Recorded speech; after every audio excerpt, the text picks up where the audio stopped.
We are just about 1 month away from the start of early voting here in Texas. And whether you are a Republican or a Democrat or somewhere in between, you've got a lot of choices to make. Congressional races, the U.S. Senate, Attorney General, County Judge, and more. We got to talk about it. And before we jump in, thank you for tuning in to the Real Texas Radio Podcast with your host, Bronin. If you don't follow the show on X, please make sure to check me out at RTR_Bronin, RTR_Bronin.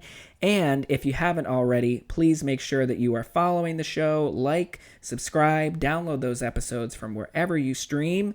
Let's get into it.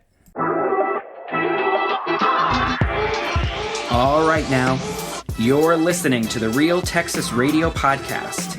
I'm your host, Bronin, just a fed-up taxpayer bringing you all of your Texas, local, and national news.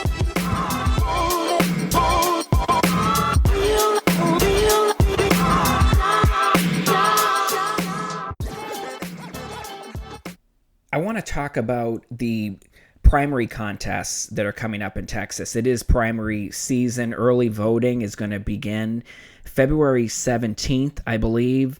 And then the actual primary day is going to be March 3rd. And there are a number of competitive races here, particularly for the Texas Attorney General on the Republican side. And probably the most watched race, though, is going to be the Republican and the Democrat Senate seats. And let's talk about the Democrat side. We've got Jasmine Crockett, of course, who we're all very familiar with, the congresswoman from District 30, although she's kind of homeless now after the redistricting, I guess. And she is challenging James Talarico, who is a state legislator here in Texas from the Austin area. And he's a white guy. And Jasmine Crockett, she was on The View earlier in January, and I just want to play a little bit of her comments. She keeps talking about this poll that she allegedly conducted that has made her so confident in her ability to win. So here's Jasmine Crockett on The View.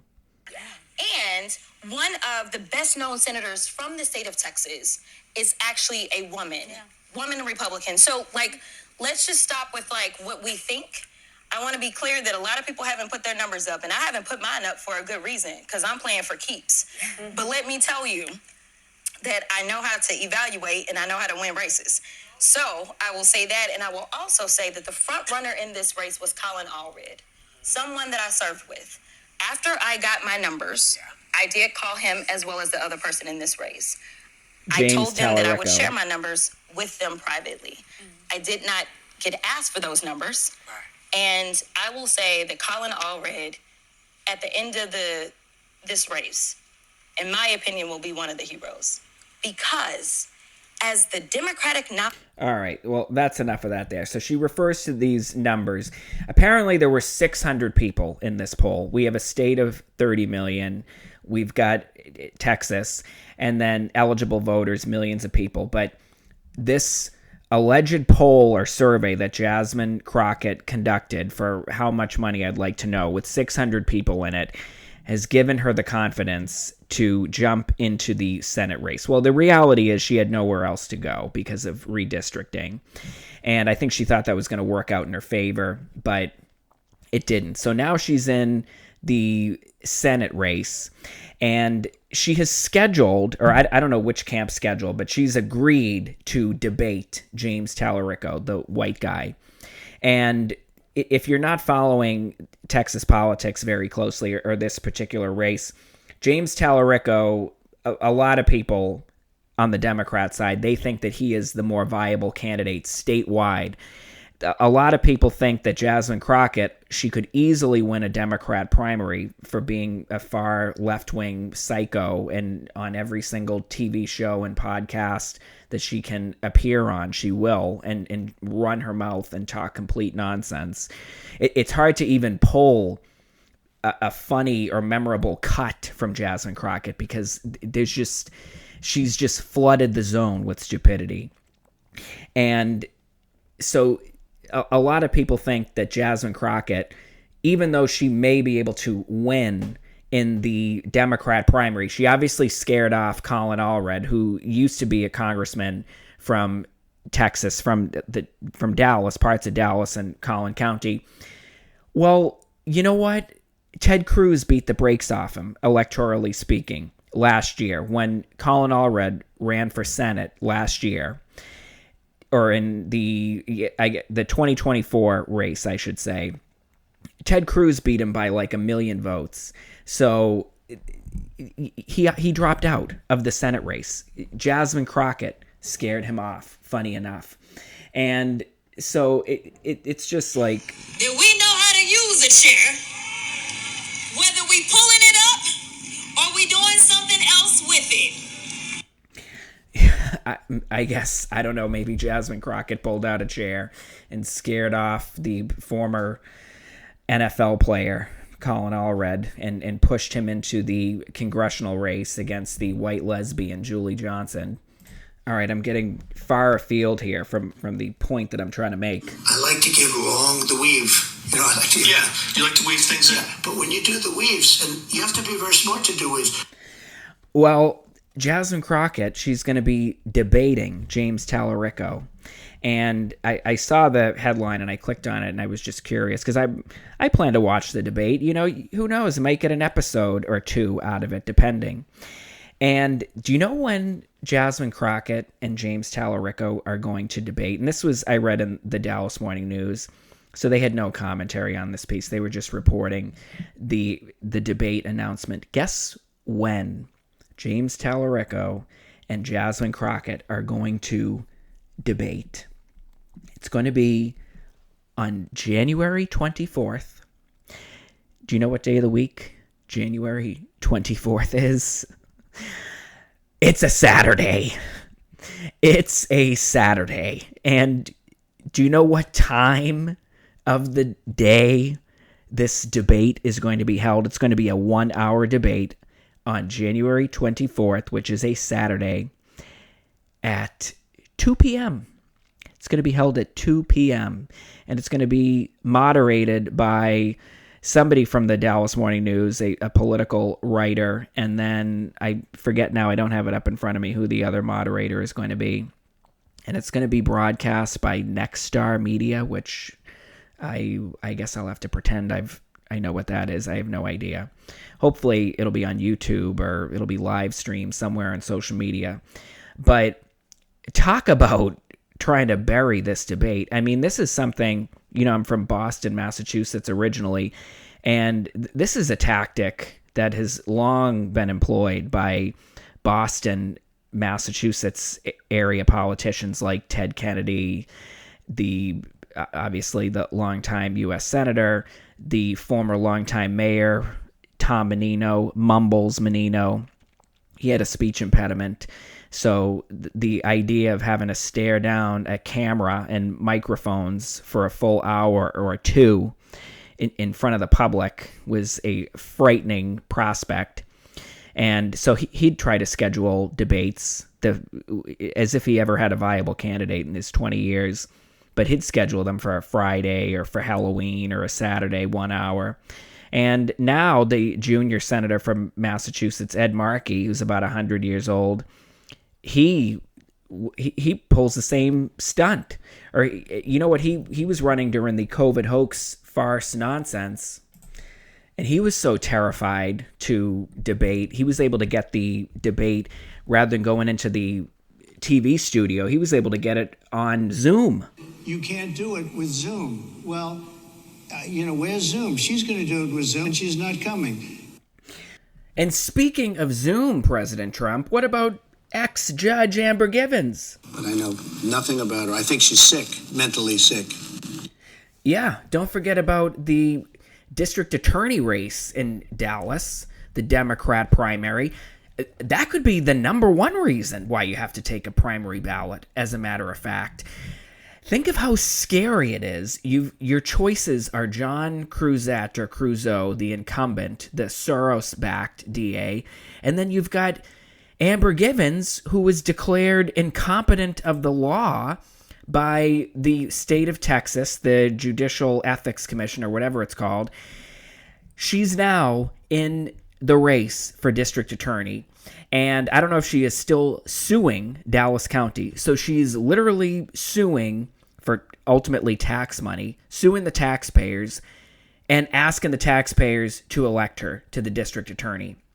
And this is the Dallas Morning News reporting that Amber Givens, she's actually going to be scheduled before the Supreme Court of Texas February 24th and 25th. So right in the middle of early voting, she's going to be in court because she's appealing the 2 different sanctions that she was handed down, again, for being incompetent to the law. Do you remember when, I think it was back in 2021 during the COVID hoax farce nonsense scam when everything was on Zoom, and she hands over a bond reduction hearing or proceeding. She hands it over to her court coordinator, and the court coordinator impersonates the judge on Zoom, because what was Amber Givens up to? Oh, she was on the phone with the bank and the insurance company trying to prevent her Cadillac from being repossessed. This is a woman who makes 6 figures. And then she was recused from a case, and she ends up sentencing a man to jail for 10 or 12 days, and she was recused from his case. And then she blames the software, Odyssey, which is Dallas County's issue. Apparently there's all kinds of problems with Odyssey. I think it's the case management software that the courts use. And so she blames the software. So she's trying to get these sanctions for this conduct. She's trying to get them reversed. I don't know if she's still in the midst of suing the county for $25,000 because she thinks she deserves a raise after being declared incompetent to the law. So she's challenging, although I don't know how much of a real challenge it is. She's challenging John Creuzot, who is so bad. So you've got a bad, and then you've got a worse candidate running for DA of Dallas County. And I just went to her campaign website, and she's got a section, transparency. Amber Givens, who turns her camera off during Zoom hearings and then secretly, surreptitiously hands over reins of the hearing to her court coordinator. She has a section on transparency. I'm not even going to read it to you. It reads just like farce. And by the way, let's not confuse Amber Givens with the other Dallas County judge. I think the family court judge, Vonda Smith, the one who is using her Hispanic court reporter as a maid, cook, chauffeur, babysitter, nanny, and home health aide. Not confusing that judge. You know, the judge who is using her courtroom, the taxpayers funded courtroom, as her child's classroom. God, what a mess. I mean, Republicans, I mean, your 2 choices are horrible. You got a disaster and a catastrophe in either direction, but you might have to get into the Democrat primary simply for the DA's race. In any case, January 24th, Saturday, at 2 p.m. Mark your calendars if you want to tune in to the U.S. Senate Democrat primary debate here in Texas between Jasmine Crockett and James Talarico. I wonder why they picked that date. What, they couldn't get the debate scheduled during the Super Bowl? God. So anyway, not a whole lot of confidence being projected here by either of these candidates.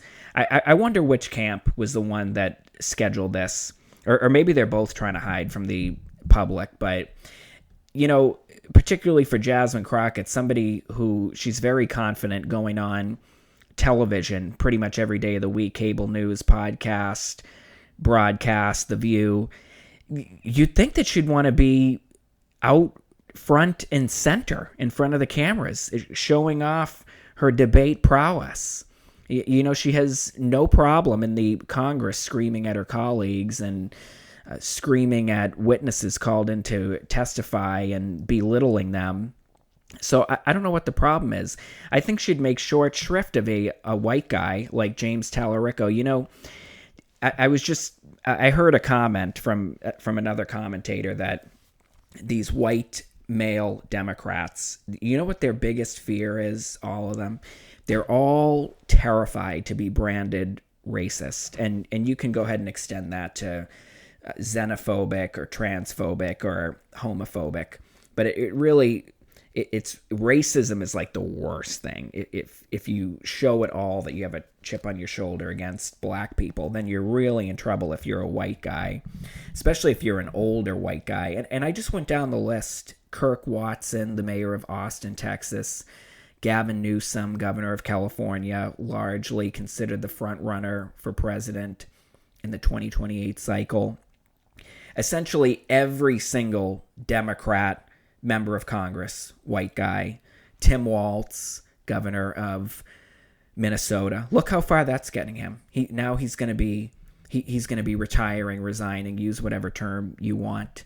All of his woke issues that he supports. Look how far that got him. In the end, just totally politically killed him, destroyed him, broke him as a man.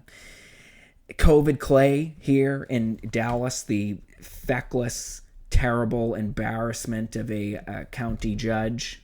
White guys like us don't see the world like Hispanic women see the world, or like African American men see the world, or like others see the world. Lives in Highland Park with his much younger white wife and their twin babies who are young enough to be his grandchildren. Millionaire lawyer, but goes around taking a picture with every single black and Hispanic person he can to just show how woke he is.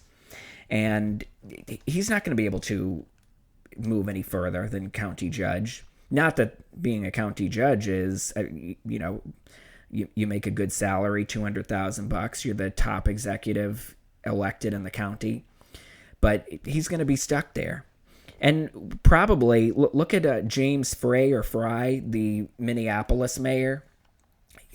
Talk about a fool. This is the one who pretended to cry in front of the casket of St. George Floyd. He's been in office that long. But he almost lost to a Somalian.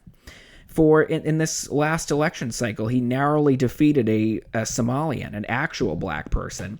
So they're terrified, in other words. They're terrified to be branded racist. They will support any foolishness, nonsense, just craziness in order to remain in office, because that's what they want. The vast majority of them that I just named, if not all, they're all fabulously wealthy.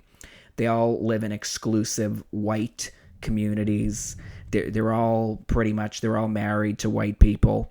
And it's all about looks for them and appearances. And they just put on this big act. And they hope that the act will be fresh enough, long enough for them to, I guess, retire out of politics. But it's just so gross. And I bring all this up because James Talarico, how is he going to debate Jasmine Crockett? How is he going to poke at her? Or how is he going to land any jabs? I think he's going to be in trouble. Well, I am here to tell you, not only are we going to punch back, but we're about to beat you down. And instead of him being able to elaborate on the fact that I'm unable to make a cogent argument or something like that, and then back into his argument that I'm low IQ. A question that I've got for you, for the listeners, and please, if you haven't followed me on X at @RTR_Bronin, RTR_Bronin, make sure to do that. But I am an advocate of the strategy of maintaining status as an unenrolled voter, sometimes known as an independent. And I have never registered with a party, not since I first registered to vote at the age of 18. And I've definitely been distressed at the idea that Texas may close primaries, particularly on the Republican side. And this is something that Ken Paxton is fighting for, and the Texas Secretary of State is fighting against. But I think it's really short-sighted. And Ken Paxton and other proponents of closing the GOP primary they claim that the primary is hijacked by Democrats. It can be. And you know what? I disagree with that. The choices in any election, in any state, they're usually so narrow. You usually have terrible choices. You're picking the devil with the dullest horns, the person who's going to harm you least. And so I'm very opposed to closing primaries. I understand that some states, they do have closed primaries, like the state of Florida. But what are you afraid of? We have voter ID. I'm completely in support of safeguarding our elections. Absolutely voter ID, photo ID. Absolutely. But why do we need to make it difficult for people? And you know what? If Democrats, if they want to use this strategy, if they want to go into the polls and if they want to vote for John Cornyn or whatever, or they want to vote for Ken Paxton because they think that he is going to be easier to defeat if they ultimately decide that Jasmine Crockett is going to be the Democrat nominee, well, that's your right. You're a voter. And it's not that they can stop you if you really are at heart a Republican and you want to jump into the Democrat primary. You'll just have to register as such. I don't think they have time for any of this now to close primaries. But in the future, if this happens, all you do, you just register as a Democrat. You could take a Democrat primary ballot, and then you would just unregister, or you could re-register as a Republican. I guess you just switch back to unenrolled for the general election when it's not an issue. But why do you want to put those barriers up for legitimate voters who switch back and forth? You know what? Is it worth it for me to go into the GOP primary? I guess potentially to select the Attorney General nominee. I haven't dug very deeply into that race. I will be completely honest on that. But I figured that it's a given that Greg Abbott is going to be the nominee. Doc Pete Chambers, I'm very sorry, sir. I like what you're doing. I like your plan on property taxes. I'm very disappointed in Greg Abbott, bordering on disgust in Greg Abbott for not getting a handle on this. But I am a pragmatist and a realist. And do I want to throw away a GOP primary vote when I may have a shot at making a better difference in the Democrat primary? So that's what I'm asking. And, you know, I encourage you, even if you're a Republican voter, registered or not, but you tend to vote Republican, do you think about this as well? And you know what? I learned this trick from one of the radio greats, Howie Carr. When he was registered to vote in Massachusetts, he almost always took a Democrat primary, even though I would say always voted in the general election for the Republican candidate. But in Massachusetts, you had so many woke psychopaths running that you really had a shot at making a difference. You had a much better shot at not wasting your vote by getting into the Democrat primary. Even when Ed Markey, the U.S. Senator and longtime congressman from Massachusetts, talk about a weak sister, talk about a pathetic shell of a person. But guess what? He was running against Joe Kennedy III, who was the congressman for the Boston suburbs. And Kennedy, he's the redhead. You know, the one he had on, it looked like he had on lip gloss. He gave the rebuttal speech after one of the State of the Union addresses, I think Trump's, I don't know how many years ago, probably 6 or 7 years ago now. But he was challenging Ed Markey for the Democrat nomination for the U.S. Senate. What if a Kennedy got into the Senate? Now you'd have to worry about, and we're talking about a Democrat here, not Bobby Kennedy. What if he made it into the Senate, and then next thing you know, now you've got another Newsom on your hands, potentially. Just another woke Democrat will say anything. And to all the dreamers out there watching tonight, let me be absolutely clear. Ustedes son parte de nuestra historia. Yeah, that was Joe Kennedy III. He was pandering to the dreamers, like all these white guys do. So I don't know. Think about taking a Democrat primary ballot. And do you know what? I mean, Yeah, sure, in the end, we want Jasmine Crockett to go away, but it could be a lot of fun. Imagine a real debate between Jasmine Crockett and Ken Paxton, or even Cornyn. And Cornyn, it's my understanding, he hasn't agreed to any debates. Wesley Hunt, who is the straw, or he's the third wheel in the Republican primary. I guess we can switch over and discuss that for a few minutes. Wesley Hunt, he's a first-term congressman from the Houston area. And I haven't decided if he's just a phony, if he's a straw for which party. But he's polling in the single digits. I've seen several different polls, and with him, far ahead, it's hard to imagine. I never heard of the guy up until the last few months. So in all likelihood, it's really coming down to Ken Paxton versus John Cornyn. Donald Trump has not endorsed a candidate for the race. I know John Cornyn is lobbying hard for a Trump endorsement, but Trump, he's also a Paxton guy, so it's a tough break.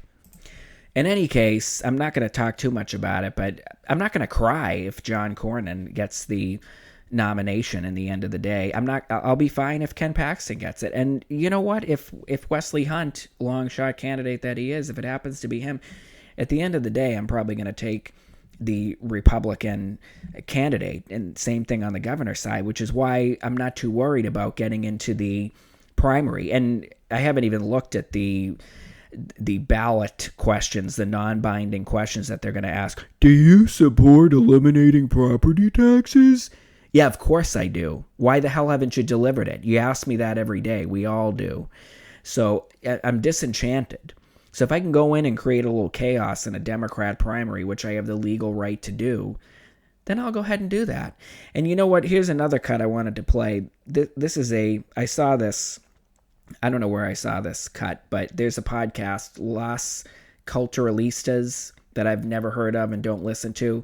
And it's hosted by, I don't know if they're just friends or if they're a gay couple. And works for a gay CIA Fed.